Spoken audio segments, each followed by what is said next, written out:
కాబట్టి మనం ప్రభువుని ఎక్కువ తెలుసుకోవడం అవసరం. So we need to enjoy knowing about the lord. ప్రభు గురించి మనం తెలుసుకోవడానికే ఆనందించాలి. కాబట్టి ఎబ్రీలకు రాసిన పత్రిక 2వ అధ్యాయము 14వ వచనం నుండి 18వ వచనం వరకు మరి మనం చదువుకున్నాము. నాకు ఒక తలంపు వచ్చింది. అంటే మరి దేవుడు ఇచ్చిన తలంపు, సాధారణంగా సంఘంలో ఏదైనా క్షేమాభివృద్ధి కొరకు జరిగితే అది ఖచ్చితంగా దేవుడు ఇచ్చిన తలంపే ఉంటుంది. అంటే for the edification of the church. మనమందరం కూడా ప్రోత్సాహింపబడడానికి అది ఖచ్చితంగా దేవుడి నుండి వచ్చే తలంపు. మరి సంఘ క్రోధము ఇటువంటివి అది క్రియేట్ చేస్తే అది ఖచ్చితంగా సాతానుడు ఇచ్చిన తలంపు. కాబట్టి ఎప్పుడైతే మనం దేవుడు ఇచ్చిన తలంపును మరి మనం తీసుకుంటామో అది సంఘక్షేమాభివృద్ధి కొరకు. ఏం తలంపు అంటే, సాధారణంగా మనం ఎటువంటి దినాలలో ఉన్నామంటే దేవుని వాక్యానికి సమయం ఇవ్వని దినాలలో వచ్చినాం. కాబట్టి దేవుని మనం ఆరాధించడానికి వచ్చినాం. సో ఆ సమయంలో let us take that commitment. Okay, ఆ కమిట్మెంట్ మనం తీసుకున్నాం. ఎందుకంటే the whole week we can learn the scripture. దేవుని వాక్యాన్ని మనం నేర్చుకోగలుగుతాం. సో అందుకే దావీదు మహారాజు అంటాడు కదా, నీ వాక్యము నా హృదయంలో ఏం చేసినాడంట?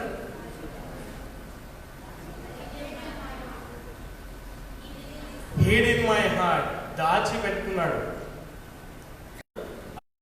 కాబట్టి మనము ఈ స్క్రిప్చర్ పోర్షన్స్ మనం తీసుకోవడంతో మన ఫ్యామిలీలో మనము మన పిల్లలను కూర్చొని బల్ల దగ్గర అన్నం తినేటప్పుడు జస్ట్ ఆ స్క్రిప్చర్ పోర్షన్ మనం రీడౌట్ చేసి అది నేర్చుకొని సంఘంలో మనం అందరం వచ్చి ఆ స్క్రిప్చర్ పోర్షన్ ఏదైతే నేర్చుకున్నామో చదవడం. అంటే మనము జస్ట్ చూడకుండా చెప్పడం. అందుకే మనం చూస్తాం కదా, మనకంటే దేవుడు తెలియని వారు మేలు. ఎందుకంటే ముస్లిమ్స్ మొత్తం కంప్లీట్ బై హార్ట్ చేస్తారు. ఈ రంజాన్ టైంలో వాళ్ళు ఖురాన్ మొత్తం చూడకుండా చెప్తారు. వాళ్ళ విధి అది. కానీ దేవుని వాక్యం జీవం గల దేవుని వాక్యం మనము నేర్చుకోవడానికే అమ్మ అంటాం. కాబట్టి సో దయచేసి మనం దేవుని వాక్యంను వచ్చే వారం నుండి కీర్తనలోంచి స్టార్ట్ చేద్దాము at least. Okay, do you all agree with me? Okay, thank you so much. So let us learn the scriptures. Okay, so I will quote the scriptures every week. ప్రతి వారం స్క్రిప్చర్ కోట్ చేద్దాము. So నేర్చుకుందాం, దేవుని వాక్యం నేర్చుకుందాము. Psalms 1. Okay, first Sam మొత్తం మనము లేచి నిలబడి అందరము in one accord with one voice we will say the word. Okay, దేవుని వాక్యాన్ని మనం చదువుతాం. Okay, so Hebrews 2nd chapter 14 to 18.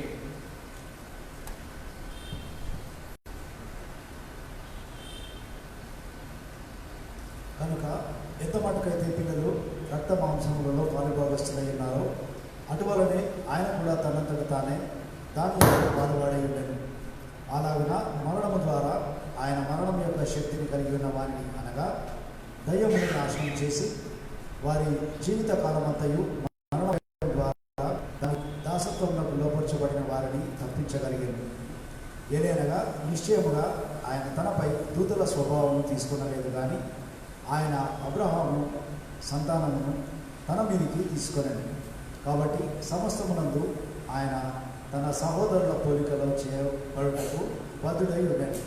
అలాగున దేవునికి చెందిన వాటిలో ప్రజల పాపముల కొరకు సంఖ్యపరచు ఆయన కనికరవంతుడును గల ఉన్నత యాజకుడై ఉండగలిగాను. ఏలైనగా ఆయన తన మట్టుకు తానే శోధించబడట ద్వారా శ్రమపడినందున శోధింపబడుచున్న వారిని ఆదుకున్నట్టుకై ఆయన సమర్థుడు. ప్రార్థిస్తాం. ప్రేమ నమ్మకం కలిగిన మా పరలోక తండ్రి, మాకు ఇచ్చిన దినం కొరకు మీకు వందనాలు చెల్లిస్తున్నాం. మీకు వాక్యం చుట్టూ మరి మమ్మల్ని చేర్చినారు, మీకు వందనాలు. మీకు వాక్యం నుండి మాతో మాట్లాడండి. కానీ మరి గడిచిన వారం అంతా కూడా మరి మమ్మల్ని కాచి కాపాడి మరొకసారి మీకు ప్రభు దినాన మరి మమ్మల్ని సమకూర్చినారు, మీకు వందనాలు. దినం మరి మేము ఇక్కడ ఎందుకు కూడి ఉన్నాము, మరి దేని కొరకు మరి సంఘంగా కూడుతున్నాము అనే ప్రాముఖ్యమైన విషయాన్ని మరి మేము తలంచి మరి మేము స్తుతించి ఆరాధించి కనపరచుటకు మరి మేము కూడి వచ్చుటకు మరి మీరు మాకు నేర్పించమని ప్రార్థిస్తున్నాం. మరి సమాజంలో కూడుట అనగా సంఘంగా కూడుట మానకుండా మరి దాన్ని నిర్లక్ష్యం చేయకుండా ఇప్పుడు మరి మేము దినం సమీపించిన కొలది మరి ఎక్కువగా చేయటకు మరి మీరే మాకు కృప చేసుకుని ప్రార్థిస్తున్నాం. మా యొక్క శరీరంలో మా యొక్క జీవితం అంతా కూడా మరి మీకు సమర్పించుకొని కృప చేసుకుని ప్రార్థిస్తున్నాం. ఇక్కడ చదవబడిన లేఖన భాగాల నుండి మీరే మాతో మాట్లాడండి. మరి ఇక్కడ ఉండే అంశాన్ని మరి మీరు మాకు ఏం నేర్పిస్తున్నారో మరి ఉదయకాలం మరి మాతో మాట్లాడమని ప్రార్థిస్తున్నాం. మరి ముఖ్య అంశంగా మరి మేము చూస్తున్నాం కాబట్టి ఇప్పుడు మరి అక్కడ ఉండే అంశం దాన్ని మరి మీ యొక్క కుమారుడికి ఉండే పరిచర్య మరి ఇప్పుడు మరి మేము తెలుసుకొని మరి మేము కూడా అటువంటి పరిచర్యను కలిగి ముందుకు సాగుటకు మరి మీరే కృప చేయించి నడిపించుకొని ప్రార్థిస్తూ మా యొక్క సంఘాన్ని మరి మీరే జ్ఞాపకం చేసుకోమని. But we see Jesus. So మనం యేసు ప్రభువుని చూసేది మరి ఏ విధంగా మనం చూస్తున్నాం అనేది ప్రాముఖ్యమైన తలంపు మనం ఇక్కడ తీసుకుంటున్నాం. కాబట్టి ఇక్కడ చదవబడిన లేఖన భాగాలలో my lord's ministry, I wanted to know నా ప్రభు యొక్క పరిచర్య ఏంటో మరి నేను తెలుసుకోవడం. So ministry of our lord, మరి మన ప్రభు యొక్క పరిచర్య మరి ఇక్కడ మనం చూస్తాం. So we see the lord's ministry there. పరిచర్యను మనం ఇక్కడ చూడగలుగుతున్నాం. సో ఆ పరిచర్య చేయకముందు before he started his ministry, ఆ పరిచర్య చేయకముందు, ఆరంభం చేయకముందు, హీ టేస్టెడ్ ద డెత్, మరణాన్ని రుచి చూసినాడు. హీ కాన్కర్డ్ ద డెత్, మరణాన్ని జయించినాడు. And he started his ministry. ఆయన ఆ పరిచర్యను మరి ఆరంభం చేసినాడు. కాబట్టి ఆ పరిచర్యను మనం ఇక్కడ చూస్తున్నాం. కాబట్టి మనం చాలా భయంకరమైన దినాలలో ఉన్నామని నేను ఇదివరకే చెప్పాను. కాబట్టి ముగ్గురు కలిసి పనిచేస్తారు. సో మనం ఈ దినాలలో మనం వాడుతున్న టెక్నాలజీ, గ్లోబల్ ఎకనామిక్స్ కదా, గ్లోబల్ ఎకనామిక్స్ మనం విన్నాం. ఎంతమంది గ్లోబల్ ఎకనామిక్స్ విన్నాం కదా? గ్లోబల్ ఎకనామిక్స్ అంటే మరి నీవు ఏ ట్రాన్సాక్షన్స్ నీ బ్యాంక్లో చేస్తున్నావు, నీ డెబిట్ కార్డ్, నీ క్రెడిట్ కార్డ్ ఏవైతే నువ్వు వాడుతున్నావో అన్నీ కూడా ట్రేస్ అవుతున్నాయి. అంటే నువ్వు ఏం చేస్తున్నావు, సమస్తము నీ బ్యాంక్ అకౌంట్ ఏంటి, నీ డీటెయిల్స్ ఏంటి, సమస్తము నీ గురించి. సో ఆ డేటా తోటి హీ విల్ బి కంట్రోలింగ్, వాడు కంట్రోల్ చేస్తాడు అనమాట. సో మనం అందుకే ఇక్కడ మనం చూసినాం, ఇక్కడ అన్నిటికంటే స్ట్రాంగెస్ట్ వెపన్ సైటన్ వాడేది ఈ దినాలలో ఏంటంటే నీ మొబైల్ ఫోన్స్ అని, నీ చేతిలో ఉండే సెల్ ఫోన్స్. టెక్నాలజీని సాధారణుడు ఎంత వాడుతున్నాడంటే నిన్ను దాంట్లో ఇరికిచ్చేస్తున్నాడు. Forcibly you have to have a smart phone. Must, it is must for you. నీకు అది ఖచ్చితంగా అవసరం. నీకు ఫోన్ నెంబర్ ఖచ్చితంగా అవసరం. నీ ఫోన్ నెంబర్ లేకుంటే నీకు బ్యాంక్ అకౌంట్ లేదు. కరెక్టా రా? నీ బ్యాంక్ అకౌంట్ ఉందంటే నీకు ఫోన్ ఖచ్చితంగా ఉండాల్సి. నువ్వు బ్యాంక్ లేకుండా నీ ఏం ట్రాన్సాక్షన్స్ జరగవు. కాబట్టి ఇవన్నీ ప్రిపరేషన్స్ అనమాట వాటికి. సో నీ ఆధార్ కార్డ్ నెంబర్స్, నీ పాస్వర్డ్స్ కంప్లీట్ వాడి యొక్క స్వాధీనంలో ఉన్నాయి. కంప్లీట్. సో అది మనం అది గుర్తుపట్టాలి. మనం చాలా భయంకరమైన దినాలలో ఉన్నామనేది తెలుసుకోవడం అవసరం. అందుకే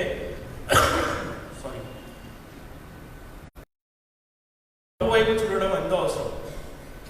ఎందుకంటే ఆ ఉగ్రత దినమును తప్పించేవాడు యేసు ప్రభువే. మరి మనం ఎంతో బిజీ షెడ్యూల్ అయిపోయిందంటే మనకు దేవుని కొరకు సమయం లేకుండా అయిపోతుంది, వాక్యం కొరకు సమయం లేకుండా అయిపోతుంది, సంఘానికి రావడానికి సమయం లేకుండా అవుతుంది. ఈ దినం మనం చూడండి, మన దగ్గర ఎంతమంది మిస్ అయినారు. కొంతమంది ఎందుకు మిస్ అవుతారంటే జాబ్స్, ఉద్యోగాలు, స్టడీస్. సో ఉద్యోగాలు ఎందుకు వచ్చినాయంటే, ఆ ఉద్యోగాలు ఎలా వచ్చినాయంటే దేవుని సంఘానికి దూరంగా ఉండేటట్టు ఉద్యోగాలు వచ్చేసినాయి. కాబట్టి మరి అది అవసరం కదా అనే విధంగా తీర్మానం చేసుకొని మరి దేవుని సన్నిధికి దూరం అయ్యే పరిస్థితులు కూడా ఉన్నారు. ఆ సమయంలోకి వెళ్ళి ప్రభు రాకడం అంటే మరి మన పరిస్థితి ఏంటి తలంచడం అవసరం. కాబట్టి ప్రియులారా, మనం తలంచాలి. చాలా భయంకరమైన అపాయకరమైన దినాల్లో ఉన్నాం. మనం మనుషులను సంతోష పెడుతున్నాం, దేవుణ్ణి సంతోషపడడం కంటే కదా, దేవుని ఇష్టపరచడం కంటే మనుషులను ఇష్టపరుస్తాం కదా. ఇప్పుడు ఇప్పుడు మనము ఈ దినం ఉదయకాలం దేవుని మందిరానికి కదా, మొన్న దినం మాకు సేవకుల మీటింగ్లో జ్ఞాపకం చేయడం జరిగింది. ఒకవేళ పాస్టర్స్కి చెప్పడం జరిగింది ఏంటంటే, ఒకవేళ పాస్టర్కి ఎవరన్నా 10 లక్షలు ఇస్తాం పొద్దున మార్నింగ్ 10 o'clock ఎగ్జాక్ట్ 10 o'clock 10 లక్షలు ఇస్తానంటే పాస్టర్ ఏం చేయాలి అని అడగడం జరిగింది. 10 లక్షల కొరకు చర్చ్ సర్వీస్ని వేరే వాళ్ళకి ఇచ్చి వెళ్ళిపోతావా, లేకుంటే 10 లక్షలు తీసుకోవడానికి అది వదిలేసి దేవుని మందిరానికి ఉంటావా అనేది ఒకటి అడగడం జరిగింది. అది వాస్తవం, అది సత్యం అది. సో ప్రియులారా, మనం చూస్తున్నాం ఇక్కడ ఉదయకాలము దేవుని మందిరానికి లేక సాయంకాలం దేవుని మందిరానికి, బుధవారం సాయంకాలం మందిరానికి రావడానికే, ఒకవేళ మీకు ఏదైనా ఫంక్షన్ వచ్చింది అనుకోండి, ఉదయకాలము అదే ఫంక్షన్కి పోకపోతే వాళ్ళు ఏమని అనుకుంటారు, మరి దేవుడు ఏమనుకుంటాడు తలంచాం మనం. కాబట్టి మనం చాలా తలంపులే మారిపోయినాయి కదా. ఉదయకాలం సండే స్కూల్లో కూడా చూసినాం, మన తలంపులు మారిపోతున్నాయి. ఓకే, సో అందుకే ఇక్కడ మనం చూసినాం, ఇక్కడ దేవుని యొక్క వాక్యం నుండి ఎబ్రీయులకు రాసిన పత్రిక 2వ అధ్యాయంలో మరి ప్రభు యొక్క పరిచర్య, Jesus who is merciful, faithful and high priest. So ఇక్కడ మన దేవుడు ఎటువంటి దేవుడు అంటే కనికరవంతుడు, నమ్మదగినవాడు, యాజకుడు, ఉన్నత యాజకుడు అంట. He has become high priest.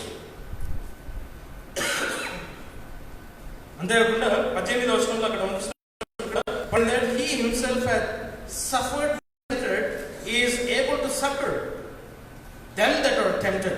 అదే 18వ వచనం. That is his ministry now. ఏలైనగా ఆయన తన మట్టుకు తానే శోధింపబడటం ద్వారా శ్రమపడినందున శోధింపబడుచున్న వారిని ఆదుకొనుటకై ఆయన సక్కర్ అంటే ఆదుకోవడం అనమాట, అసిస్ట్ చేయడం అనమాట, సహాయం చేయడం. ఎవరైతే శోధింపబడతానో అటువంటి వారికి సహాయము చేసేవాడు. So we see some kinds of temptations. మనం కొన్ని రకాల శోధనలు మనం చూస్తాం, కానీ ఇక్కడ చూసిన మన ప్రభు మరి ఆయన పరిచర్య, our Lord's ministry is to assist you, is to help you all. దేవుడు నీకు సహాయం చేస్తాడు. He is our high priest, మన ఉన్నత యాజకుడు. హీ బికేమ్ అవర్ ప్రాపిటియేషన్ అని. ఆయన మనకు ఒక క్రయధనం, మరి ప్రభు మన కొరకు మరణంను మరి చేయించినాడు. సో అపవాదికి మరణం యొక్క శక్తి ఉండే, సాధారణానికి మరణం యొక్క శక్తి ఉండే. ఆ మరణం యొక్క శక్తిని జయించినాడు. He destroyed him that had the power of death. So అందుకే ఇక్కడ మనం చూసినాం, ఇక్కడ Satan was enjoying over man's death.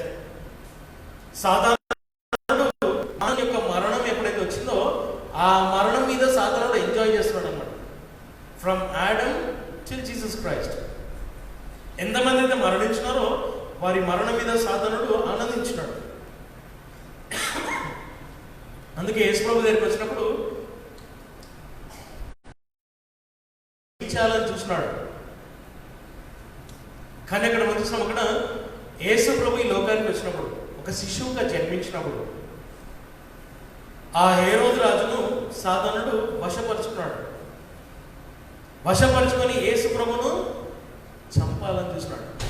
So అందుకే ఇక్కడ మనం చూసినాం, so devil had the power of sin. He is the one who caused men to sin and which brought death into the world. So death has come by Satan. మరణం అనేది సాతాను ద్వారా, పాపం అనేది సాతాను ద్వారా వచ్చింది. ఆ సాతాను ద్వారా మరణం అనేది మనకు వచ్చింది. So he was a murderer. వాడు ఒక హంతకుడు. He killed. ఒకరిని చంపడం అనగా he has that power to kill. అందుకే బైబిల్ ఏం చెప్తుందంటే, thou shall not kill. నువ్వు 10 ఆజ్ఞలో ఒక ఆజ్ఞ దేవుడు ఇచ్చినాడు, నరహత్య చేయకూడదు. thou shall not kill.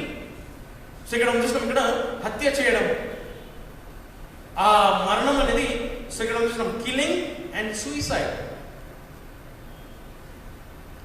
ఒకవేళ ఒక వ్యక్తి ఆత్మహత్య చేసుకుంటున్నాడు అంటే, మరి దేవుడు నాతో ఈ సమయంలో చాలా మటుకు మాట్లాడిపిస్తున్నాడు ఈ ఆత్మహత్య సంగతి.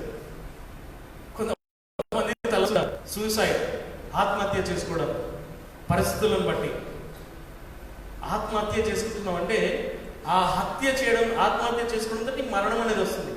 ఆ మరణం అనేది వచ్చింది అంటే సాతానుడు చేయించినాడు, వాని శక్తి చూపించినాడు అనమాట నీ మీద. కాబట్టి ఒక విశ్వాసి ఆత్మహత్య చేసుకోవడము ఖచ్చితంగా అనేది. So this was his last powerful weapon కదా, వానికి చివరి వాయుధం అనమాట మన మీద వేసేది, అది మరణం అనేది. కాబట్టి సో ప్రియులారా మనం అది గమనించాలి. So he tried to kill Jesus from birth when he was infant కదా. యేసు ప్రభు మరి శిశువుగా ఉన్నప్పుడు అనగా తాను జన్మించినప్పుడు కదా, అందుకే అక్కడ మనం చూసినాం, అక్కడ ప్రభు తనను మరి ఐగుప్తు దేశానికి పంపించినాడు. తర్వాత when he was in wilderness, అరణ్యంలో ఉన్నప్పుడు యొక్క శక్తి ఏంటంటే he can cause storms, he can cause tsunami, he can cause tornadoes. యూదా ఇస్కరియోతును వాడు వశం చేసుకున్నాడు. యేసు ప్రభును 30 వెండి నాణేలకు అమ్మేసినాడు. So that was Satan's plan to kill Jesus. Yesu ప్రభుని చంపాలని వాని యొక్క ప్లాన్ అన్నమాట. సాతాను యొక్క అంధకార శక్తులు, భయంకరమైన అంధకార శక్తులు ఆవరించున్నాయి. అంటే దే వేర్ ఎంజాయింగ్ అన్నమాట. Actually I have the power of death, నాకు మరణం యొక్క శక్తి ఉంది, I can kill Jesus Christ. Yesu ప్రభు నేను చంపగలుగుతానని అనుకున్నాడు వాడు. బట్ గ్లోరీ టు గాడ్, దేవునికి వందనాలు. వాట్ జీసస్ సెడ్, యేసు ప్రభు ఏమన్నాడో యోహాను సువార్త 10వ అధ్యాయము 17 నుంచి 18 చదువు.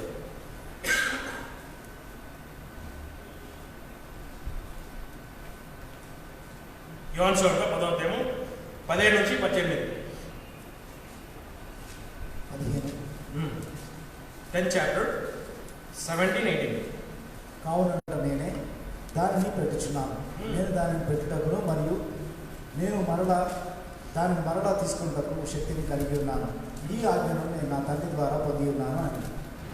అక్కడ చూసిన యేసు ప్రభుని ఎప్పుడైతే సిలువ వేసినారో ఆ సమయంలో ఆ ప్రాంతమంతా డార్క్నెస్ కవర్ అయిపోయిందండి. So that was God's wrath on Jesus Christ. మానవుని మీద పడవలసిన ఉగ్రత యేసు ప్రభు మీద పడింది. At the same time Satan and his host were enjoying that. అది వారు ఆనందిస్తున్నారు అన్నమాట. అందుకే ఇక్కడ యేసు ప్రభు చెప్పినట్టు ఇక్కడ 17వ వచనంలో, therefore doth my father love me because I lay down my life that I might take it again. నా ప్రాణమును నేను అర్పించదని దాన్ని తిరిగి మరలా తీసుకుంటాను. No man taketh it from me, no man taketh it from me. నా ప్రాణము నా నుండి ఏ నరుడు కూడా తీసుకోలేడు. Not man can take the lord's life. So ఇక్కడ ఉంచిన ప్రభు యొక్క ప్రాణాన్ని ఎవరు కూడా తీసుకోలేరు. But I lay down my self, of my self I have power to lay down and I have power to take it again. దాన్ని నేను అర్పించడానికి నాకు శక్తి ఉంది. తర్వాత ఏమన్నా బ్రదర్, నేను దానిని పెట్టుటకును మరియు నేను దానిని మరలా తీసుకున్నటకు శక్తిని కలిగి, నా ప్రాణాన్ని పెట్టడానికి దాన్ని మరలా తీసుకోవడానికి నాకు శక్తి ఉందంట. He has all power. Only one thing, ఒకటే విషయం మనం అక్కడ చూస్తాం. Satan, he thought he will kill Jesus Christ. యేసు ప్రభువుని చంపుతానని వాడు అనుకున్నాడు.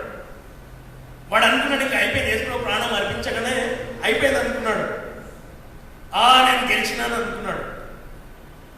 ఆయన ఎప్పుడైతే చనిపోయినానో, ఇక్కడ మరి అసలైన సత్యం ఏంటంటే యేసు ప్రభువే తన ప్రాణంను పెట్టినాడు. ఆయనంతటా ఆయననే, ఎవరు కూడా యేసు ప్రభువుని చంపలేదు. ఆయనంతటా ఆయననే ఇష్టపూర్వకంగా తన ప్రాణం అర్పించినాడు. నీ పాపం కొరకు, నా పాపం కొరకు.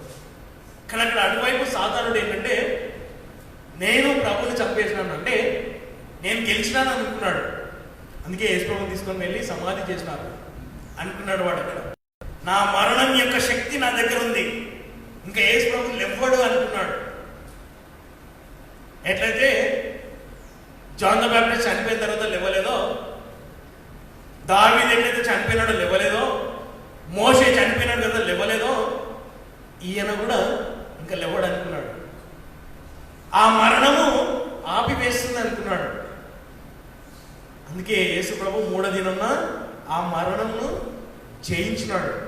అందుకే యేసు ప్రభు అంటాడు, ఆ రెవల్యూషన్ గ్రంథం 1:18 వచనం, రెవల్యూషన్ 1:18, రెవల్యూషన్ 1:18. నేనే జీవించువాడను మరియు మరణించింటిని, మరియు ఇదిగో నేనే నిరంతరం కొరకు సజీవుడనై ఉన్నాను. ఆమేన్. మరియు నరకమునకును మరియు మరణమునకు తాళపు చెవులు కలిగి ఉన్నాను. నేను మరణించినాను, ఇప్పుడు జీవించుచున్నాను. ఇక్కడ చూసినాం యేసు ప్రభు మరణించినాడు అంటే అంతకుముందు లేడా అంటే ఉన్నాడు, కానీ ఆయన మన కొరకు ప్రాణం అర్పించినాడు, లేచినాడు.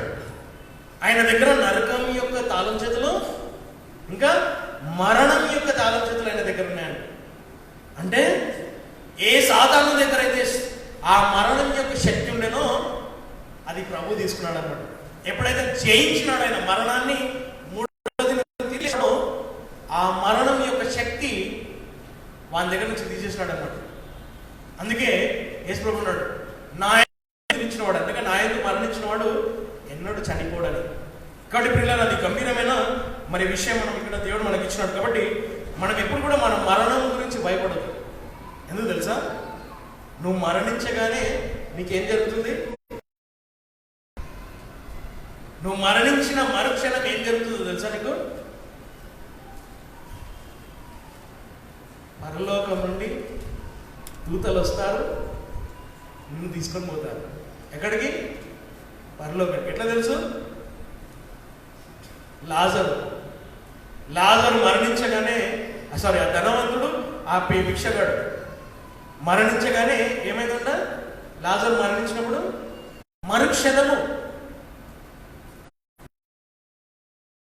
నువ్వు ప్రభువును తో ఉంటావు, నేను పైకి కొనిపోతారు. చాలా గంభీరమైన వాహనం అది.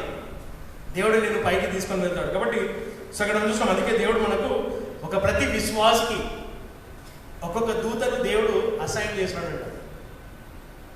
ఒకవేళ నువ్వు నిజంగా రక్షింపబడితే నీకు కాపుదలుగా ఒక దూత నీ చుట్టే ఉంటాడు. నువ్వు మరణించగానే అతను నిన్ను పైకి తీసుకొని వెళ్ళిపోతాడు. సో దేవుడు తనకి ఇచ్చిన పని అనమాట దూతలకు. మనకు సేవ చేసేవారు అనమాట వారు. కాబట్టి ఇక్కడ మనం చూసినాం, అక్కడ ప్రభు అక్కడ మనకు జ్ఞాపకం చేస్తున్న మరణం యొక్క తాళం చేతులు తన దగ్గర ఉన్నాయండి. ఆ నరకం యొక్క తాళం చేతులు తన దగ్గర ఉన్నాయి. కాబట్టి ఆ గొప్ప రక్షకుని మనం కలిగి ఉన్నాము. అందుకే ఇక్కడ మనం చూసినాం, ఇక్కడ 18వ వచనం చదువు, 18th verse.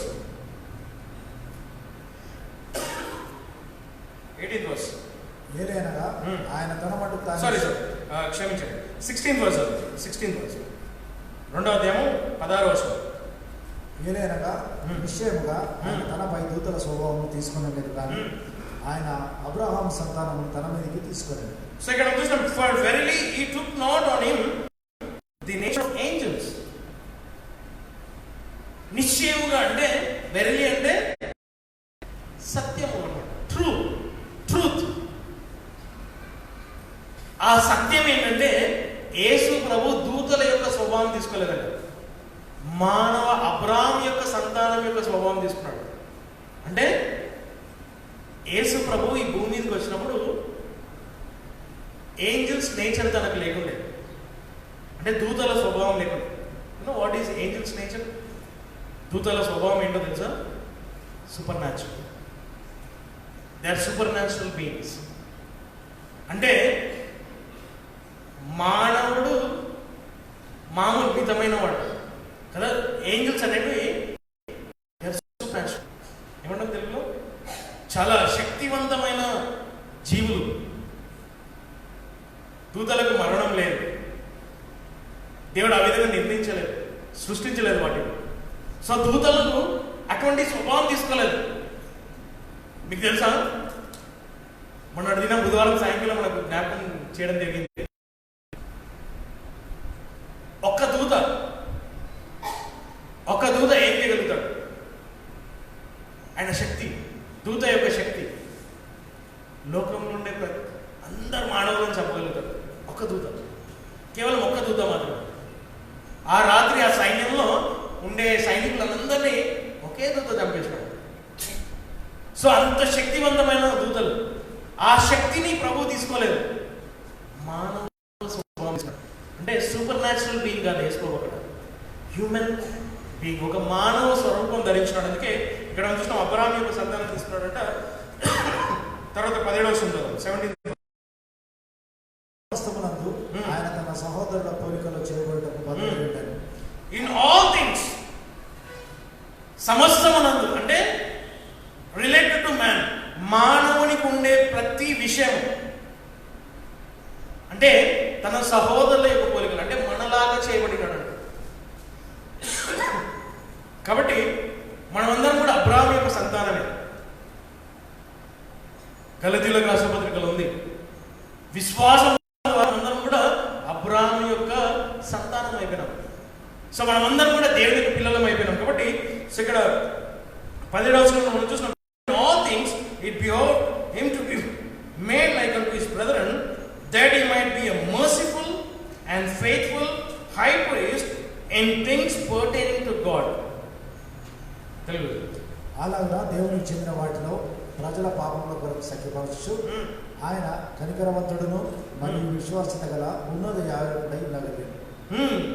అది దేవుని వైపు, దేవుని యొక్క సంగతులను వైపు చూస్తే ఒక మానవుడిగా ఈ లోకానికి వచ్చి ఆయనకుండే పరిచర్య ఏంటంటే సత్యపరిచయ పరిచర్య.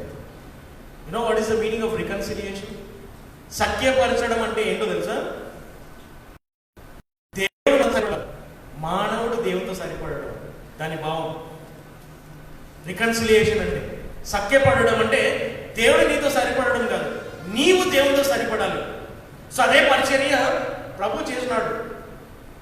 ఎప్పుడైతే మరణించినాడో ఈ మానవుని దేవునితో సఖ్యపరిచినాడు.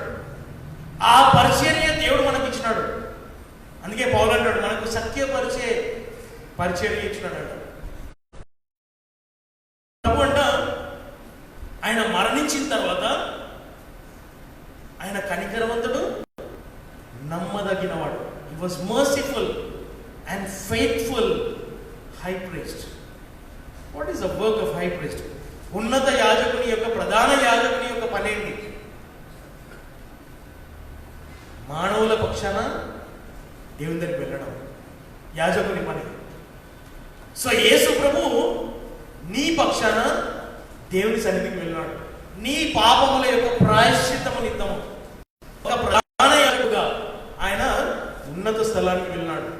ఆయన పరిచర్య అదే.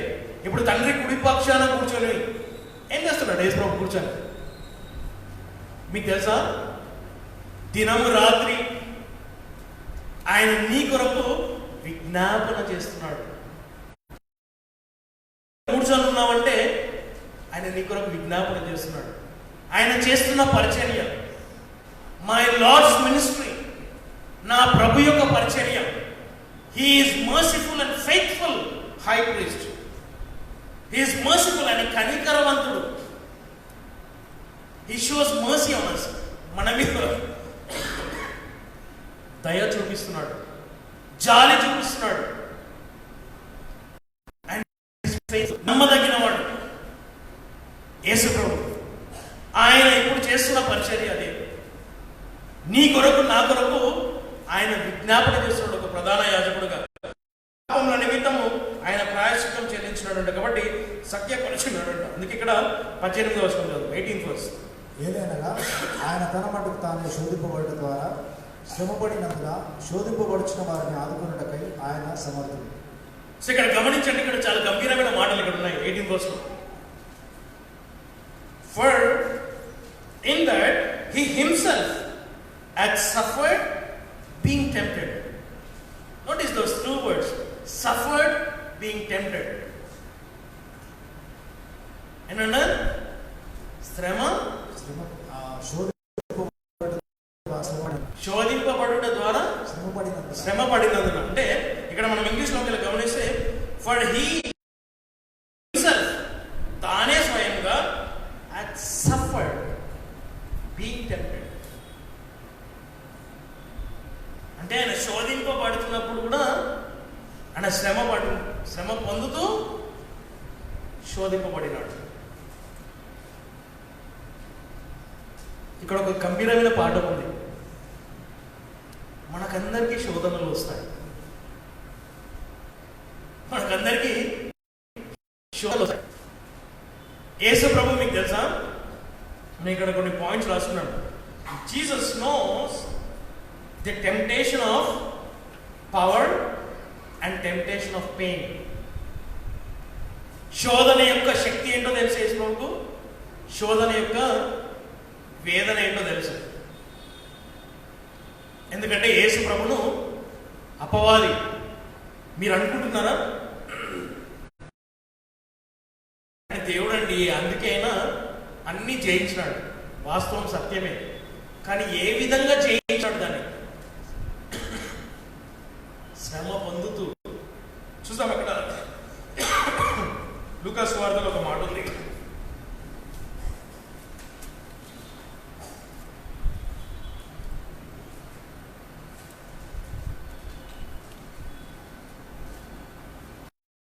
లూకాలో 4వ అధ్యాయం అంటారు అక్కడ, చదవండి. మరియు యేసు పరిశుద్ధ బోధనతో నింపబడిన వాడై యోర్దాను నుండి తిరిగి వచ్చాను. మరియు ఆత్మ వలన అరణ్యంలోనికి నడిపించబడి 40 దినములు దయ్యం చేత శోధింపబడాను. మరియు ఆ దినములలో ఆయన ఏమీ తినకై ఉండేను. ముగియగా అడ్డుపిమ్మట ఆయన ఆకలి కొనెను. మరియు దయ్యము, నీవు దేవుని కుమారుడు అయిన ఎడల రొట్టె ఎగినట్లు అతన్ని ఆజ్ఞాపించమని ఆయనతో అన్నాడు. మరియు యేసు వానికి ప్రత్యుత్తరం ఇచ్చి, మనుషులు కేవలము రొట్టె వలనే కాదు కానీ దేవుని ప్రతి మాట వలననే జీవించునని. ఓకే, అవన్నీ కూడా మనకు తెలుసు యేసు ప్రభుని ఏ విధంగా శోధించినాడు అని. ఓకే, సో ఇక్కడ 13వ వచనం గమనించి 13th verse. మరియు దయ్యము శోధన ఎంతటిని ముగించినప్పుడు వాడు ఆయన యుద్ధ నుండి కొంతకాలం వరకు వెడలిపోయాడు. సో ఇక్కడ గమనించండి, and when the devil had ended all the temptation,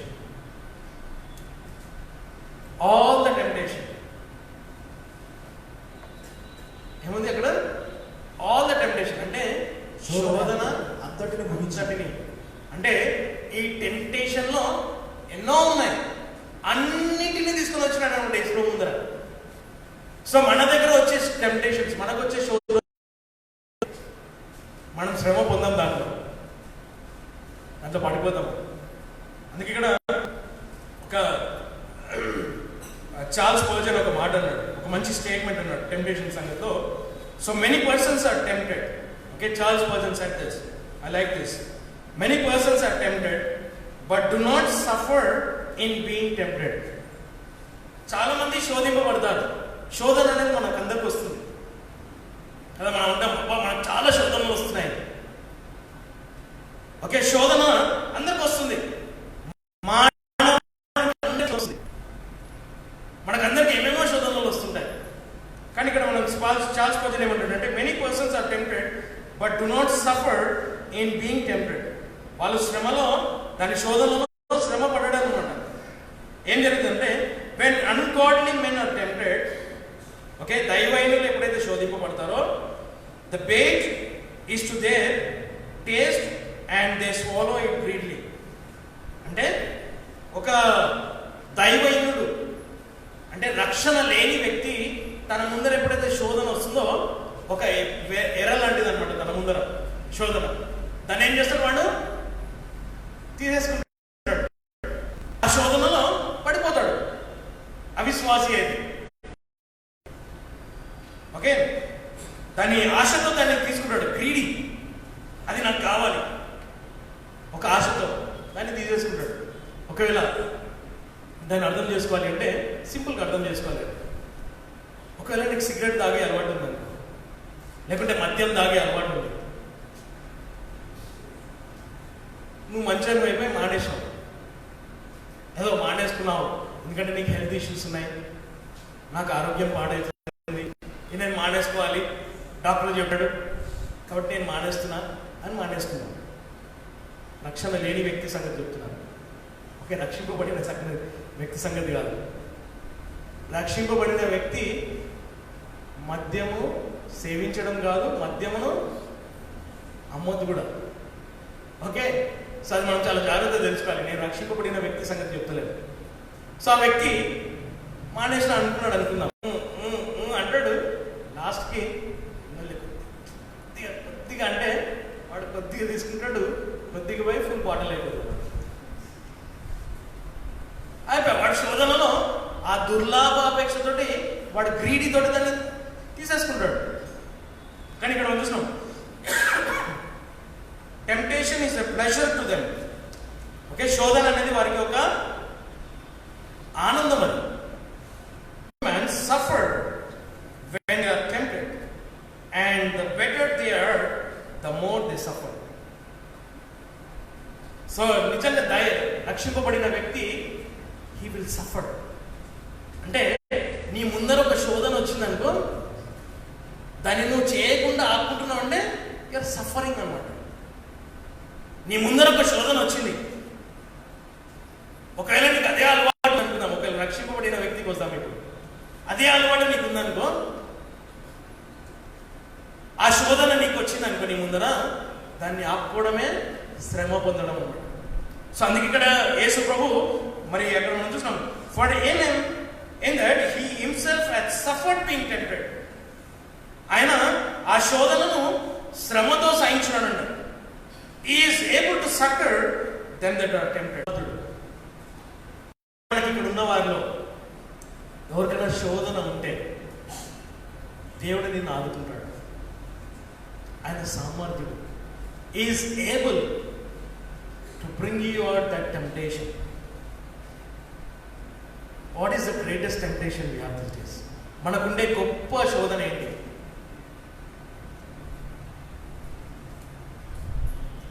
This is the greatest temptation. దేవునితో కూర్చొని కూడా ఈ సెల్ ఫోనే మన మైండ్లో ఉంటుంది.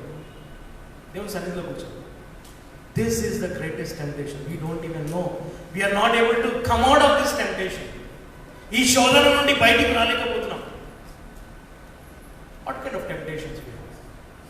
సో ప్రియులారా, మనం గమనించండి, ఇది శోధన అని నువ్వు గ్రహించకపోతే, my dear brother and sister, you are in the snare of the devil. సాతాను యొక్క ఊరిలో ఉన్నావు. You come out of that temptation. So ఇక్కడ మనం చూసినాం, ఇక్కడ ఎవరైతే శోధింపబడతారో కదా, ఈ దినంలో నీకు ఒక స్త్రీ నీ ముందర వచ్చి నిలబడి నిన్ను శోధించిన అవసరం లేదు. నీ సెల్ ఫోన్లో ఒక చెడు దృశ్యం వస్తే చాలు, లేవా? శోధన కాదా అది? నీకు కొన్ని ఆఫర్స్ వస్తాయి కదా, మొబైల్ ఫోన్స్లో కొన్ని ఆఫర్స్ వస్తాయి, దీనికి ఇది ఆఫర్, శోధన కదా. సో ప్రియులారా, మనం గమనించండి, మరి మనకు శోధన ఆ దినాలలో యోసేపు జీవితంలో ఆ శోధనను జయించిన శ్రమ నందుతూ శోధించే ఈ సఫర్డ్ బీయింగ్ టెంప్టెడ్ జోసెఫ్. ఆ శోధింపబడుతున్నప్పుడు కూడా ఈ suffered that he didn't commit that into the he didn't fell into the temptation. ఆ శోధనలో పడిపోలేదు, దాన్ని జయించినాడు. సో ఇక్కడ మనం చూసినాం, ఇక్కడ ఈ దినము దేవుడు మనతో మాట్లాడేది ఒకటే అంశం, మనందరి జీవితంలో శోధనలు ఉన్నాయి. నీ జీవితంలో ఒక శోధన ఉంది, నువ్వు లేదని చెప్పలేవు. You have your own temptation. నీకు నీ సొంత శోధనలు ఉన్నాయి.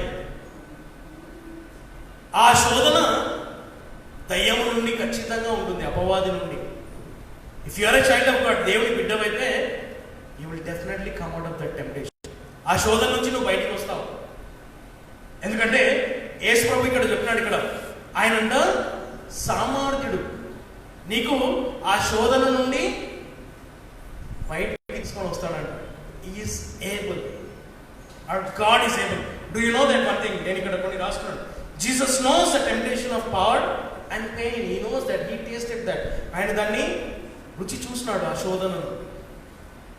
Jesus knows, ఇక్కడ కొన్ని points, maybe we all agree with this. Jesus knows the temptation of riches and poverty. ఆ ధనం యొక్క శోధన యేసుప్రభువుకు తెలుసు. పేదరికంలో ఉండే శోధన కూడా యేసుప్రభువుకు తెలుసు. మీకు తెలుసా, ధనవంతులకు శోధన ఉంటుంది, పేదవాళ్ళకు శోధన ఉండదని. పేదరికంలో కూడా శోధన ఉండదు. ఏం శోధన? ధనవంతుడు కావాలనే శోధన. ధనవంతుడికి ధనం ఉన్న తర్వాత వానుకుండే శోధనలు వేరే ఉంటాయి. సో యేసుప్రభువుకు అవన్నీ తెలుసు. And Jesus knows the temptation of popularity and rejection. Popularity అంటే నేను అందరు నన్ను మెచ్చుకోవాలి, నా పేరు ఉన్నతంగా ఉండాలి. మీకు తెలుసు అదొక శోధన అని. నేను అందరికంటే మంచోన్ని అనిపించుకోవాలి అనేది కూడా కాబట్టి Jesus knows all these things. And Jesus knows the temptation as a boy, as a teenager and as a man. Yesu ప్రభు ఒక బాలుడుగా, ఒక యవనస్తుడుగా, ఒక పురుషుడుగా, హీ నోస్ ఎవ్రీ టెంప్టేషన్. ఎందుకంటే he became 100% man. He took the form of man. మానవ. అందుకే యేసు ప్రభు దూతల స్వభావం తీసుకోలేదంట, మానవ స్వభావం తీసుకున్నాడు. ఓకే, సో మనకి ఏమేమి శోధనలు ఉన్నాయో ప్రభుకు తెలుసు. ఓకే, సో అక్కడ నీకు ఏ శోధనలు ఉన్నా దాని గురించి ప్రభు నీకు జయమిస్తాడు. And Jesus knows the temptation of friends, enemies. నీ స్నేహితులు, నీ శత్రువుల యొక్క శోధన కూడా యేసుప్రభుకు తెలుసు. ఎందుకంటే యేసుప్రభుకు స్నేహితులు ఉండే, శత్రువులు కూడా ఉండే. And Jesus knows the temptation of family and strangers.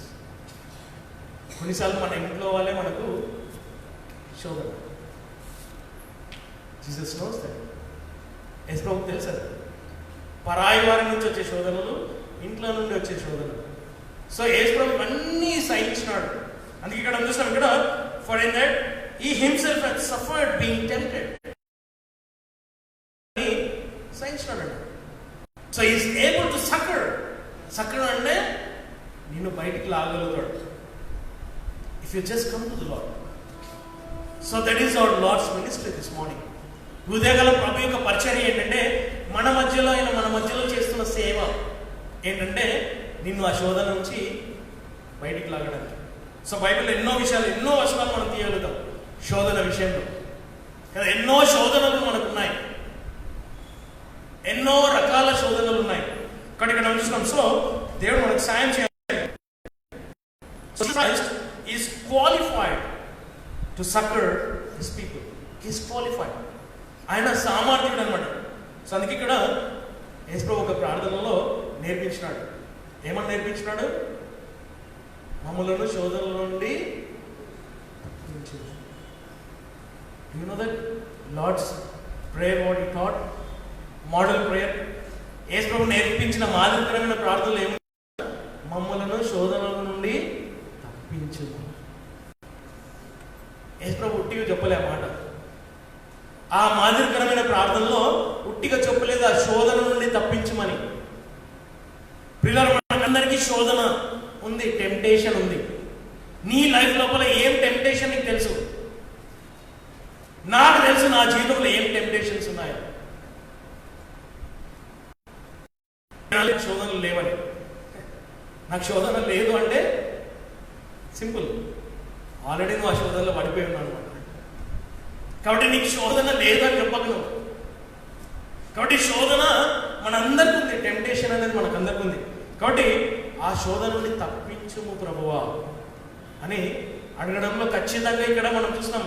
ఆ వచనానికి ఈ వచనానికి రిలేటెడ్ ఉందా లేదా, సంబంధం ఉందా లేదా? యేసు ప్రభు చెప్పిన మాటకు ఇక్కడ చెప్పే మాట ఖచ్చితంగా సంబంధం ఉంది. ఆయన మనల్ని శోధన నుండి తప్పించేవాడు. అందుకే లాస్ట్కి ఒక వచనం చదువుకొని ముగించుకుందాం. 1 కొరింథీ 10:12-13.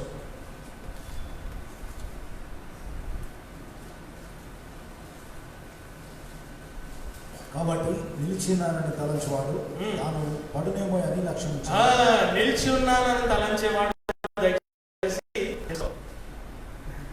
నాకేం లేదండి నాకు శోధన అనుకునేవాడు తలంచండి. కాబట్టి ఇంకా చదువు.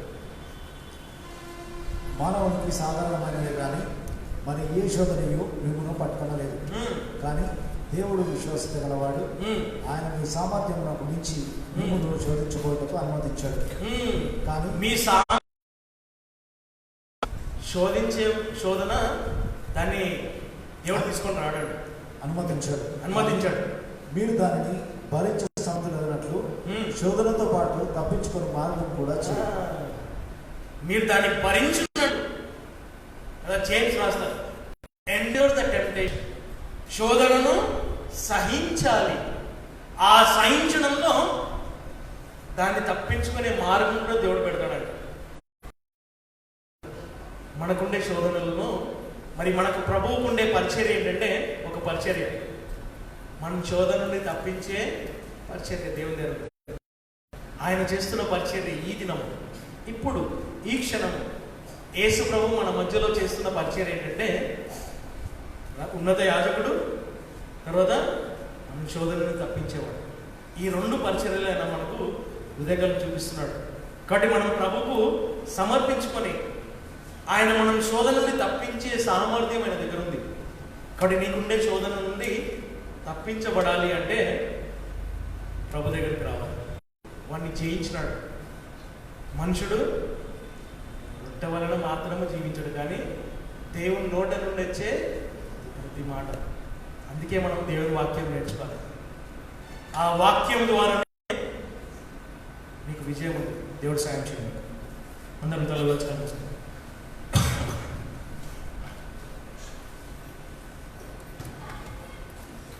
Very simple message, remembering our Lord's ministry. మన ప్రభు యొక్క పరిచర్యను జ్ఞాపకం చేసుకోవడం. His ministry is to show you a way to escape of the temptation. ఆ శోధన యొక్క మార్గము, ఆ శోధన తప్పించుకోవడానికి నీకు ఒక మార్గం చూపించడానికే తను నీ మధ్యలో పనిచేస్తుంటాడు. So that is his ministry. ఆయన సేవ అదే. ఇప్పుడు నీ కొరకు ప్రధాన యాజకుడుగా తండ్రి కుడి పక్షాన్ని చేస్తున్నాడు. ఆయన విజ్ఞాపన చేయడమే కాదు, నీ జీవితంలో వచ్చే శోధనల నుండి తప్పించడానికే ఆయన సామర్థ్యం. మరి అయ్యా నీ జీవితంలో వచ్చే శోధనలు అధైర్యపడదు. దేవుడు నీకు సహాయం చేయడానికి సిద్ధంగా ఉన్నాడు. The lord is going to encourage you.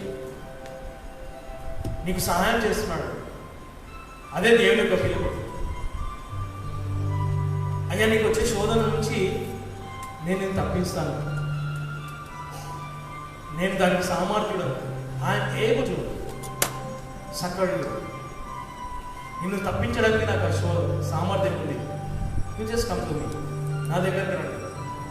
So ఇక్కడ మనం చూసాం, అందుకే ప్రభు దగ్గరికి రావడం కోసం. సో యేసు ప్రభు మనకేమై ఉన్నాడు? ఈ లోకంలో నీకు వచ్చే శోధన, మరొకవేళ నీ జీవితంలో దేవుని వాక్యము, దేవుని యొక్క సన్నిధి కంటే ఎక్కువ వచ్చినా అది శోధన. నీ సెల్ ఫోన్ కావచ్చు, నీ ఉద్యోగం కావచ్చు, ఏదైనా కావచ్చు. అయ్యా మరి దేవుడు నీకు ఆ శోధన నుండి తప్పించే మార్గం పెట్టినాడు. నువ్వు తప్పించుకునే మార్గం పెట్టినాడు దేవుడు. అందులో సమయం ఎక్కువ గడపకుండా నువ్వు బయటకు రావాలి. దేవుడికి సాయం చేయాలి.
సహాయం కొరకు మీకు వందనాలు తండ్రి. మరి మీ యొక్క ప్రియ కుమారుడు ఈ లోకానికి రావడము, మరి మానవ రూపం ధరించడము తండ్రి, మరి మా కొరకు మరి శిలువలో మరణించడము, ఆ మరణాన్ని జయించడము, మరి తిరిగి లేవడం ద్వారా మరి మరణం యొక్క శక్తిని మరి విజయం ఇచ్చినందుకు మీకు వందనాలు చెల్లిస్తున్నాం తండ్రి. మరి ఆ విధంగా మరి మాకు ఇచ్చిన నిత్య జీవం కొరకు మీకు వందనాలు తండ్రి. మరి అంతేకాకుండా కేవలం మాకు మరణంలో మాకు వచ్చే శోధనలు వాటి నుండి తప్పించడానికి